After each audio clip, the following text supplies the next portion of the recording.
Ano ang kaya mong isugal para sa taong mahal mo? Hanggang saan ka lalaban, kung pati kamatayan ang hahadlang? Ito ang kwento ng pag-ibig na sumubok lampasan ang hangganan ng buhay. At ang isang pagkakamaling hindi na maibabalik kailanman.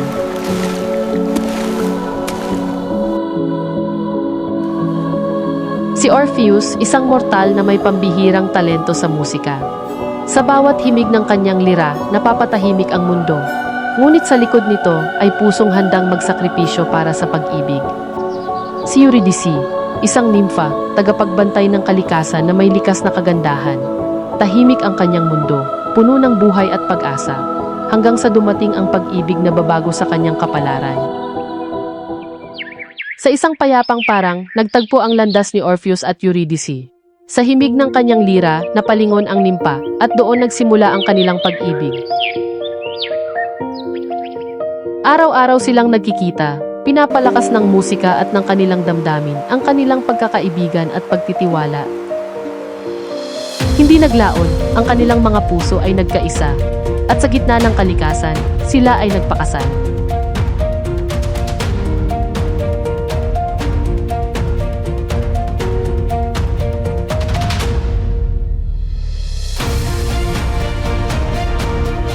Sa gitna ng kanilang kasiyahan, tila perpekto ang lahat. Ngunit sa katahimikan ng kalikasan, may panganib na unti-unting lumalapit. At ang sandaling iyon, ang sisira sa kanilang walang hanggang pag-ibig.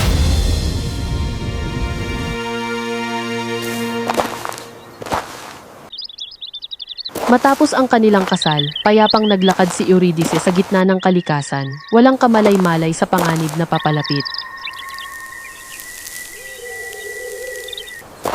Sa likod ng mga puno, tahimik na nagmamasid si Aristeus. May masamang balak na unti-unting lumalapit. Nang siya'y mapansin, agad tumakbo si Eurydice, hinahabol ng takot ang bawat hakbang. Sa kanyang pagtakbo, nalampasan niya ang panganib. Ngunit sa gitna ng damuhan, siya'y tinuklaw ng isang ahas. Sa kanyang huling lakas, nasilayan niya si Orpheus, at sa kanyang pagbagsak, siya'y sinalo ng minamahal sa kanyang mga bisig. Sa isang iglap, ang lason ay kumalat, at agad binawian ng buhay si Eurydice. Sa tahimik na paglilibing, inihatid si Eurydice sa kanyang huling hantungan. Puno ng dalamhati ang bawat sandali, at ang musika ni Orpheus ay napalitan ng katahimikan.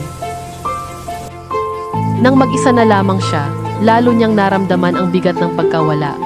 Hanggang sa ang lungkot ay naging lakas ng loob, at nagpasya siyang sundan si Eurydice, kahit sa mundo ng mga patay.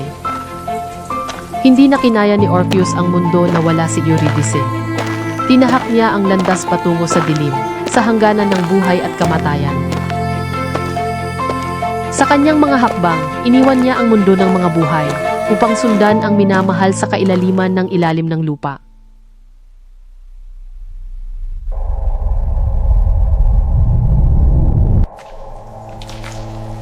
Sa pagpasok ni Orpheus sa madilim na lagusan, unti-unting naglaho ang liwanag ng mundo. Bawat hakbang pababa ay mas mabigat, tila ang lupa mismo ay humihila sa kanya patungo sa kailaliman. Hanggang sa marating niya ang ilog ng mga kaluluwa. At ang bantay nito, si Charon. Ngunit hindi ginto ang kanyang inialay, kundi musika. Sa bawat himig ng kanyang lira, napawi ang katahimikan ng kamatayan. At kahit ang tagapaghatid ng mga kaluluwa ay napahinahon. Kaya't pinayagan siyang tumawid, walang kapalit kundi ang kanyang awit. Tahimik na sumakay si Orpheus sa bangka ni Charon.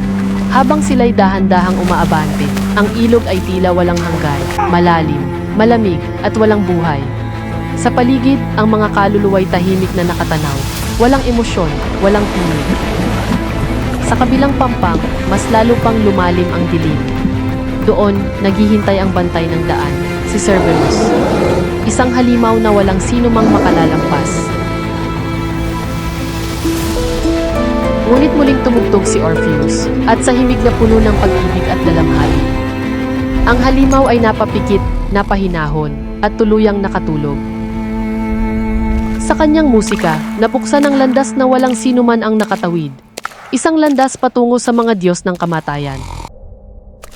Sa bawat hakbang ni Orpheus, mas lalong bumibigat ang hangin sa kanyang paligid. Ang daan ay makitid, tahimik, at tila walang katapusan, napapalibutan ng anino at malamig na bato. Habang siya'y papalapit, unti-unting lumilitaw ang isang malawak na bulwagan. Isang lugar na hindi gawa ng tao, kundi ng kapangyarihang mas matanda pa sa panahon. Sa dulo nito, nakaupo sa kanilang trono, naghihintay ang mga pinuno ng ilalim ng lupa, si Hades at si Persephone. Agad na yumuko si Orpheus bilang paggalang sa mga Diyos ng kamatayan. Sa gitna ng katahimikan, hindi siya nagsalita. Sa halip, marahan niyang hinawakan ang kanyang lira at pinakawalan ang isang himig na puno ng pag-ibig at dalamhati.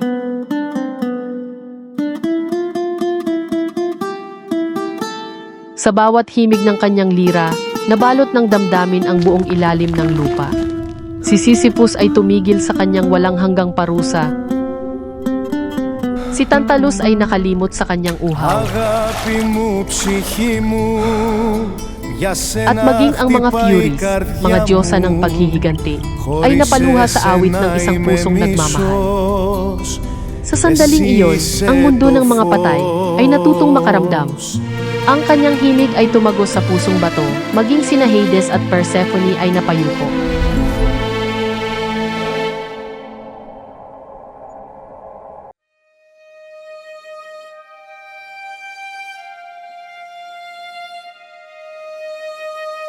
Hindi ko hinahamon ang kamatayan. Hinihiling ko lamang na maibalik ang pag-ibig na kinuha nito. Ang kanyang musika ay hindi kasinungalingan.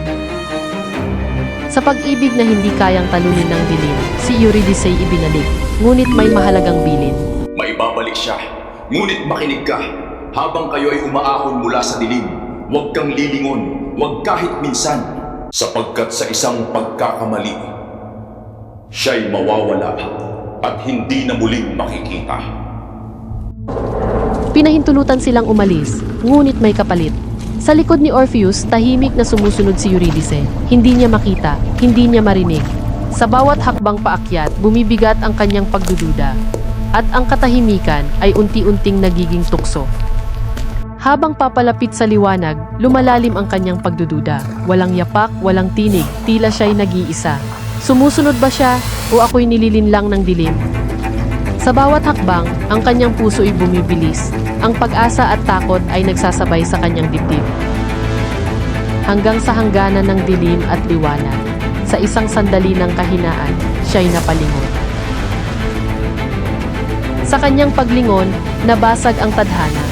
Nagtagpo ang kanilang mga mata, isang titig na puno ng pag-ibig, pangungulila at huling pamamaalam. Sa yakap ng dilim siya'y tinangay, palayo sa pag-ibig na minsang inalay. Isang tingin, isang paalam, at siya'y nawala ng tuluyan.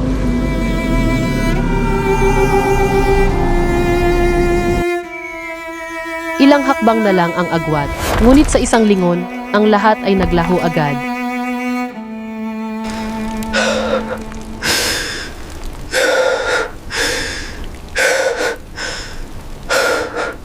Sa bawat hakbang sa dilim, dala niya ang pag-ibig na hindi na maibabalik at ang pusong naiwan sa nakaraan. Sa ilalim ng malamig na liwanag ng buwan, naglakad si Orpheus. Mag-isa. Wala ng musika, wala ng tinig, tanging alaala ni Eurydice ang kanyang kasama. Mag-isa, nakaupo si Orpheus sa gitna ng katahimikan. Dahan-dahan niyang kinuha ang kanyang lira at sinubukang muling tumugtog. Ngunit ang himig ay wasak. Wala na ang dating ganda, wala na ang dating buhay. Sa gitna ng kanyang pag-iisa, nangako si Orpheus na ang pusong minsang inalay kay Eurydice ay mananatiling kanya magpakailanman. Sa pagkawala ng musika, dumating ang katahimikan, isang katahimikang may panganib, tila may mga nagmamasid, at mula sa dilim unti-unti silang lumitaw, ang mga Maenads. Ang Maenads ay mga babaeng tagasunod ni Dionysus. Sila'y mababangis, kilala sa ligalig, matinding emosyon at pagnanasa, at hindi mahulaan na pag-uugali. Tinugtog ni Orpheus ang kanyang lira, ngunit natabunan ito ng kanilang ingay at kaguluhan. Sa pagkakataong iyon, hindi na sapat ang musika. At nang mabigo ang musika, wala nang pumigil sa kanilang paglapit. At si Orpheus ay naiwan sa harap ng hindi na maiiwasan. siya'y napalibutan ng mga Maenads. Sa kanilang paglapit, nawala si Orpheus sa dilim, at doon, nagwakas ang kanyang buhay. Sa katahimikan ng gabi, siya ay tuluyang naglaho, at ang ilog ang sumalo sa kanyang pagbagsak. Sa tahimik na agos ng ilog, si Orpheus ay inahnod. Wala nang tinig, wala nang tugtog. Ngunit ang kanyang alaala ay nanatili. Umaalingaw-ngaw sa mundo, sapagkat kahit naglaho ang kanyang buhay, ang kanyang pag-ibig ay hindi mawawala. Sa dilim ng ilalim ng lupa, lumitaw si Orpheus, dahang papalapit. At nang makita niya si Eurydice sa di kalayuan, ang kanyang mga hakbang ay naging takbo, at ang puso niya ay muling umasa. At sa wakas, nagtagpo ang dalawang pusong pinaghiwalay ng kamatayan. Sa ilalim ng lupa, magkasama na sila, tahimik, payapa, at walang takot. Minsan, nauuna si Orpheus sa paglalakad. Ngunit sa bawat hakbang, siya'y lumilingon. At ngayon, sa bawat pagharap niya, naroon si Eurydice at siya'y napapangiti. Ang pag-ibig ay hindi nasusukat sa pagdududa, kundi sa pagtitiwala. At kapag ito'y natagpuan, hindi na kailanman mawawala.